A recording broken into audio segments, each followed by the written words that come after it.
Hello everyone, আজকে একটি snacks item বানানোর রেসিপি শেয়ার করব।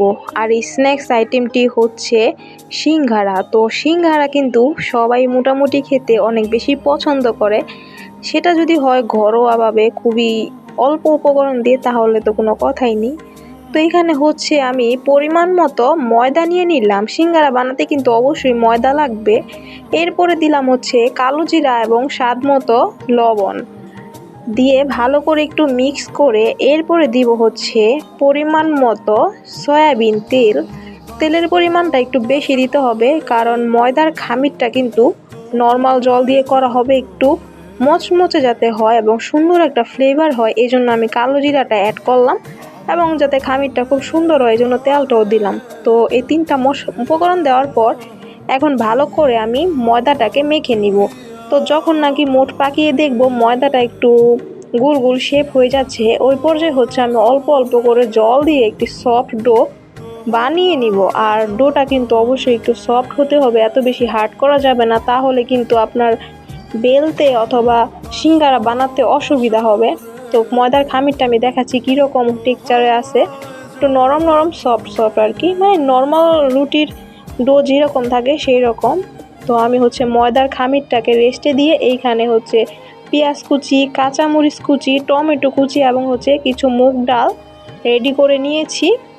তো এই উপকরণগুলো রেডি। আর এই পাশ থেকে হচ্ছে আমি আলুগুলাও একেবারে ছোট ছোট করে গোল গোল করে কেটে নিয়েছি। আপনারা তো দেখতেই পারছেন আলুর সাইজটা কীরকম হবে, একেবারে কিন্তু ছোট ছোট। এখন হচ্ছে আলুর পুরটা আমি বানিয়ে নিব, মানে সিঙ্গারার ভিতরে যে পুরটা দেওয়া হবে সেটা বানিয়ে নিব। এই জন্য প্রথমে কড়াইতে পরিমাণ মতো তেল দিয়ে এরপরে দিয়ে দিলাম পাঁচফোড়নটা একটু ভাজা হয়ে গেলে এরপর আমি দিয়ে দিব অল্প একটু পেঁয়াজ কুচি। এখানে একটা পেঁয়াজ আছে, জাস্ট ফ্লেভারের জন্য পেঁয়াজটা দেওয়া হয়েছে। পেঁয়াজ কুচিটা দিয়ে এখন ভালো করে নেড়ে চেড়ে দিব। নেড়ে চেড়ে দেওয়ার পর এরপর হচ্ছে আমি পরিমাণ মতো লবণ এবং হচ্ছে কাঁচামরিচ কুচিও দিয়ে দিব। এখানে কাঁচামরিচটা আমি হালকা একটু থেতলিয়ে দিয়েছিলাম, একেবারে মিক্স করে বাটিনি, জাস্ট হালকা একটু মানে একটু থেতলিয়ে দিয়েছি। তো কাঁচামরিচ কুচি দেওয়ার পর এবার হচ্ছে দিয়ে দিলাম একটা টমেটো কুচি। তো এইগুলা দেওয়ার পর এখন ভালো করে একটু কষিয়ে নিব। তো ফোড়ন হিসাবে কিন্তু এই মশলাগুলো দিলেই এনাফ, খুব সুন্দর একটা স্মেল বের হয়েছিল। আর এই সিঙ্গারাটা মানে কেউ বুঝবেই না যে বাসায় বানিয়েছেন, হুবহু কিন্তু হোটেলের মধ্যে যে সিঙ্গারাগুলো বানানো হয় সেই রকম ফ্লেভার, কিন্তু ঘরোয়াভাবে হাইজেনিক মেনটেন করে। তো এরপর হচ্ছে আমি দিয়ে দিলাম পরিমাণ মতো হলুদের গুঁড়া, শুকনো মরিচের গুঁড়া এবং স্বাদ মতো লবণ দিয়ে একটু কষিয়ে এরপর আমি কেটে রাখা আলুগুলাও দিয়ে দিব। আলুগুলা দিয়ে এখন ফাইনালি হচ্ছে দিয়ে দিব সে ধুয়ে রাখা মুগ ডালটা পরিমাণ একটু কম দিবেন, জাস্ট হচ্ছে হালকা একটু ছিটাফোটা স্মেলটা থাকলেই হবে। আর চাইলে কিন্তু বাদামও দিতে পারেন, আমার বাদাম যেহেতু এতটা পছন্দ না ওই জন্য আমি স্কিপ করেছি, আমার হাতের কাছে ছিল কিন্তু আমি দিইনি। যাই হোক, এখন ভালো করে নেড়ে চেড়ে আমি হচ্ছে আলুটাকে ঢেকে একটু মাখা করে পুরটাকে রেডি করে নিব। তো আমি হচ্ছে ঢেকে দিলাম। 5 মিনিট পর ঢাকনাটা খুলে একটু নেড়ে চেড়ে দিব যেন নিচ থেকে লেগে না যায় এবং পুড়ে না যায়। চুলার আঁচটা কিন্তু ছিল মিডিয়ামে, হাই ফ্লেমে করা যাবে না, তাহলে কিন্তু পুড়ে যাবে আর জলটা একেবারে শুকিয়ে যাবে। তো আপনার কিন্তু পুরটা সুন্দর হবে না। আর এখানে কিন্তু এক্সট্রা কোনো জল দেওয়া হয় নাই, এক্সট্রা জল দেওয়ার প্রয়োজনই নেই।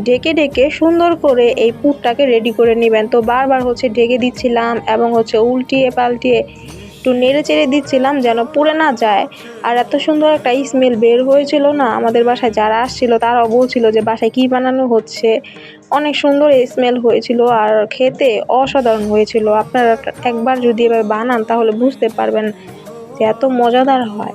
তো যখন নাকি আলুটা মোটামুটি সিদ্ধ হয়ে গিয়েছে এরপর আমি দিয়ে দিলাম ভাজা জিরার গুঁড়া। এই জিরার গুঁড়াটা কিন্তু অবশ্যই দিবেন নামানোর আগ থেকে।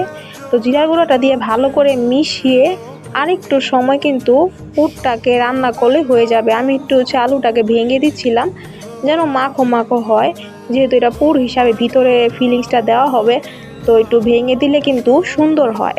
তো ভেঙে দিচ্ছিলাম আর 2 থেকে 3 মিনিটের পরে আমি হচ্ছে পুরটাকে নামিয়ে নিব। তো এখন দেখেন কি সুন্দর হয়েছে, একেবারে মাখো আর পারফেক্টলি হয়েছে।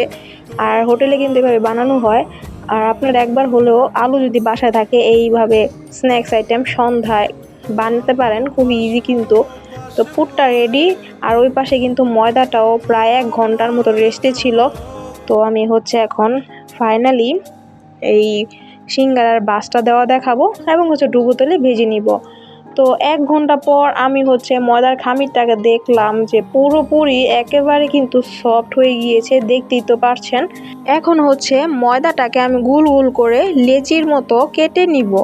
কেটে নিয়ে এখন হচ্ছে আমি হচ্ছে সুন্দর করে বেলে নিব। হালকা একটু তেল দিয়ে দিলাম, তেল না দিলেও সমস্যা নেই। তো হালকা হালকা করে টেপে টেপে এখন হচ্ছে একটা মিডিয়ামের মতো করে একটা রুটির মতো বেলে নিব। এত বেশি পাতলা করা যাবে না, এত বেশি ভারীও মানে মোটা রাখা যাবে না। তো দেখতে দেখতে থাকেন যে কীরকম আমি রাখি। তো রুটিটা বানানো হয়ে গেলে এরপর হচ্ছে একটা ছুরি দিয়ে আমি মাঝখান থেকে কেটে নিব। তো কেটে নিলে কিন্তু এখানে 2টা সিঙ্গারা হয়ে যাবে। তো কেটে নেওয়া হয়ে গেলে এখন হচ্ছে এখান থেকে আমি 1 পিস রুটির শেপটা নিয়ে এখন 2 ভাঁজ থেকে আমি একটা বাঁশ দিয়ে নিব। বাঁশ দিয়ে ওই 2টা মাথা সিল করে এখন আমি হাতের এই যে গর্ত মাথাটা ছিল সেইখানে সিঙ্গারার এই রুটিটা বসিয়ে এখন ভিতরে হচ্ছে দিয়ে দিব আমার সেই বানানো আলুর পুরটা। আলুর পুরটা ভালো করে ডেবে ডেবে ভিতর থেকে একটু চেপে দিলাম যেন বের হয়ে না থাকে। এরপর হচ্ছে 2 পাশের মাথাটা আমি ভেঙে দিব।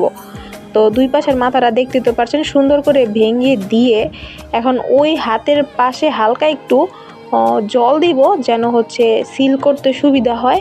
তো জলটা দিয়ে এখন এই অপর পাশ থেকে 2 মাথা একসাথে বাঁশ দিয়ে দিব এবং হচ্ছে সুন্দর করে সিল করে দিলেই হয়ে যাবে কিন্তু সিঙ্গারার শেপ। খুবই ইজি কিন্তু সিঙ্গারার শেপটা দেওয়া, আপনারা যদি মনোযোগ দিয়ে লক্ষ্য করেন তাহলে কিন্তু বুঝতে পারবেন আর অনেক ইজি। তো দেখেন কি সুন্দর কিন্তু একটা মিডিয়াম সাইজের সিঙ্গারা হয়ে গেল, একেবারে বড় বড় সাইজেরই। তো আমি হচ্ছে একটা একটা করে সবগুলা সিঙ্গারা এরকম করে ভাঁজ দিয়ে নিলাম। এখন হচ্ছে ফাইনালি ভাজার পালা। তো সবগুলা সিঙ্গারা যেহেতু রেডি, এইখান থেকে কিন্তু আমি অর্ধেকের মতো ফ্রোজেন করে রেখেছিলাম, যেটা আপনারা 15 থেকে 20 দিনের মতো সংরক্ষণ করে খেতে পারবেন ডিপ ফ্রিজে। আপনারা চাইলে কিন্তু এভাবে সংরক্ষণ করে রাখতে পারেন। আমি এখানে অর্ধেকের মতো ভেজেছি আর অর্ধেক সংরক্ষণ করে ফ্রোজেন করে রেখেছি। তো এখানে কড়াইতে আমি পর্যাপ্ত পরিমাণ তেল দিয়ে দিলাম, যেহেতু সিঙ্গারা কিন্তু ডুবো তেলে ভাজতে হয়। তেল দেওয়ার সাথে সাথে আমি সিঙ্গারাগুলো দিয়ে দিব। এখানে কিন্তু তেল গরম হওয়ার জন্য কোনো ওয়েটিংয়ের প্রয়োজন নেই, তেল দেওয়ার সাথে সাথেই সিঙ্গারা দিয়ে দিবেন। তো আমি হচ্ছে অনেকগুলো সিঙ্গারাই দিয়েছি, এখানে 10 থেকে 12টার মতো সিঙ্গারা দেওয়া হয়েছে। সবগুলো সিঙ্গারা দেওয়ার পর এখন তেলটা যখন হালকা একটু হিট হয়ে যাবে তখন আমি একটু হালকা নেড়ে চেড়ে দিব সিঙ্গারাটা। আর এই সিঙ্গারাটা হচ্ছে মিডিয়াম ফ্লেমে ভাজবেন, এত বেশি কিন্তু হাই ফ্লেমে করা যাবে না, তাহলে কিন্তু সিঙ্গারার উপরে লেয়ারটা পুড়ে যাবে আর ভিতর থেকে কিন্তু কাঁচা থাকবে।